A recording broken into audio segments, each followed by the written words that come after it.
Srimad Bhagavad Gita, Chapter 1, Arjun Vishad Yog.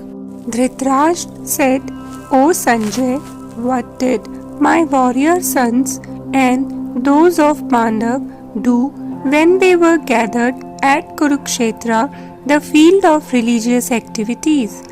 Tell me of those happenings. Sanjay explained. Now seeing that the army of Pandavas was set up properly, the prince Duryodhana called his teacher Drona to his side and spoke these words. Behold, O master, the mighty army of the sons of Pandu, led by the sons of Drupad, your talented disciple. Present here are the mighty archers, peers, or friends in warfare of Arjuna and Bhima. Their names are Yuyudhana, Virat, and Drupad, the great chariot warrior. Other great warriors were also present on the battlefield: Dhrishtaketu, Chekitan, and the brave and noble king of Kasi, Kuntibhuja, and Sabya. These are among the great warriors.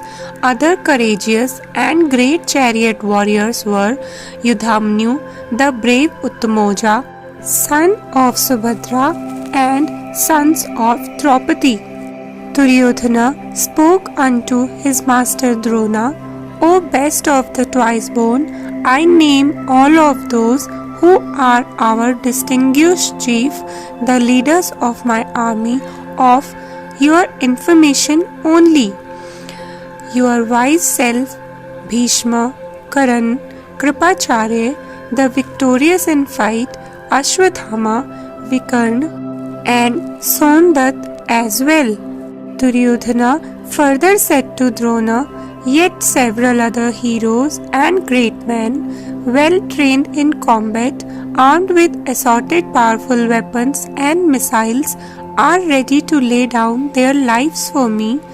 Duryodhana explained with pride to Drona, our army, led by Bhishma, is numerous and skilled. The army led by Bhima, however, is weak and lacking in strength and power. Duryodhana instructed his army, now all of you quickly assume your proper positions for the battle, your main goal being to protect and fight alongside Bhishma, your leader, by all means. To bring joy to Duryodhana's heart, the great grandsire Bhishma, the oldest and most famous of the Kauravas, roared loudly like a lion and blew his conch to signal the army to advance towards the enemy. Tremendous noise followed. Conches, kettle drums, tabors, and trumpets and cow horns blared across the battlefield. Madhav, Lord Krishna, and Pandavas were seated in their magnificent chariot attached to white horses, and they blew gracefully their divine conches. The Panchajanya was blown by Rishikesha, the conch named Devdatta was blown by Dhananjay, the king Yudhishthira, the son of Kunti, blew the great conch called Anantavijaya. Nakul and Sahadev blew Sughosha, and Mani Pushpaka, also the name of conches. Several conches were also blown by the ruler of Kasi, the great warrior Shikhandi, Dhrishtadyuman, Virat, and Satyaki the invincible, Drupad, the son of Draupadi, and the mighty armed son of Subhadra also blew their several conches. The earth and sky was filled with the extremely loud and terrible noise of the Pandavas' bugles and voices, which struck fear in the hearts of Kauravas, the son of Dhritarashtra. Sanjay said, Then my king, seeing the Kauravas positioned and ready to begin fighting, Arjuna, whose flag was that of Hanuman, spoke the following word to Shri Krishna as he lifted his bow to fight the battle. Place my chariot O Achyut, between the two armies, so that I may see those who wish to fight for us and also to see who I have to fight against in this war. I desire to see all of those great warrior kings who have gathered here to fight alongside the evil-minded Duryodhana. Sanjay continued, after being requested by Gudakesh, Rishikesha placed Arjun's magnificent chariot between the armies.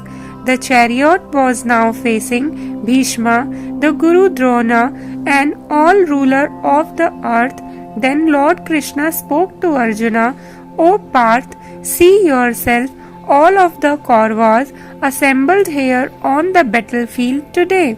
Arjuna gazed upon the army and then saw in both armies paternal uncles, grandfathers, teachers, maternal uncles, cousins, sons, grandsons, friends, fathers-in-law, and well-wishers.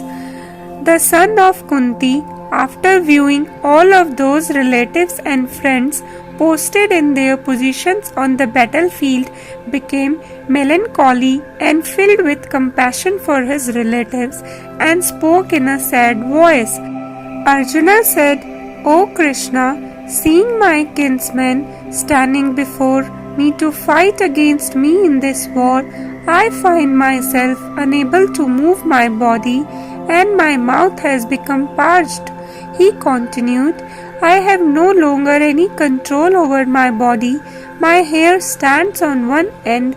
I cannot control my bow gandiv and my skin burns all over. I can no longer stand. My knees are weak.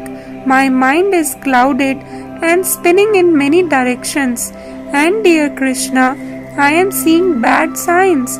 I cannot see any good in slaughtering and killing my friends and relatives in battle.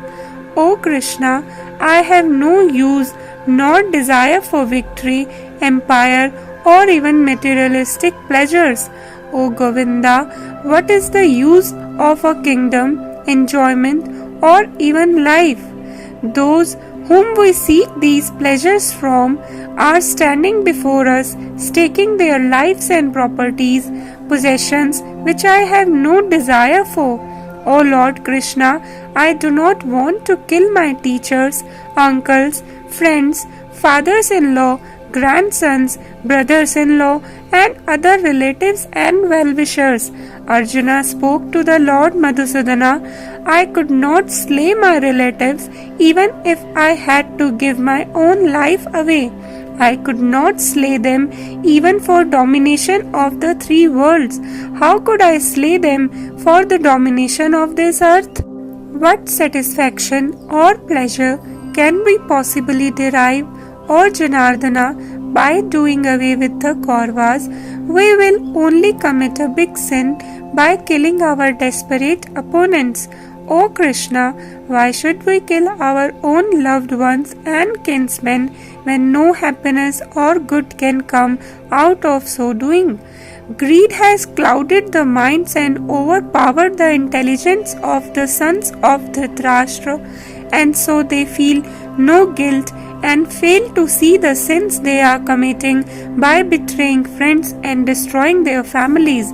Arjuna continued, why should not we realize, O Krishna, the wrongdoings and sins that the sons of Dhritarashtra cannot see and realize, and save ourselves from committing these sins? Arjuna explained, when one begins to destroy his own family, then his ancient, respected traditions, customs, moral values, principles are destroyed as well. By the destruction of these, the whole family becomes evil and huge sins are committed. O Krishna, with the growth of the evil in a family, the family women become impure and evil, and sinning with those of other caste would follow. Arjuna continued, by the mixture of castes, families will breed more family destroyers. Being deprived of food and water, their ancestors will also fall from heaven. The everlasting traditions, customs, and principles of a caste are destroyed when different castes join together and create mixed blood generations. These leads to confusion of a caste custom. Arjuna said to Lord Krishna, "It has been heard, O Janardana, that hell is the permanent home for those men whose families' religious practices have been broken and destroyed. Moreover, it is a great shame that knowing and understanding everything, we are still ready to commit such a great sin of killing our kinsmen just because of greed for kingdom and pleasures." Arjuna spoke in misery. "I think it would be better for me if the sons of Dhritarashtra slays me with their weapons while I remain unarmed and unwilling to fight back." Sanjay said, having said this, Arjuna, still extremely sad and confused, sat on the seat of this chariot, throwing away his bow and arrows. End of chapter 1.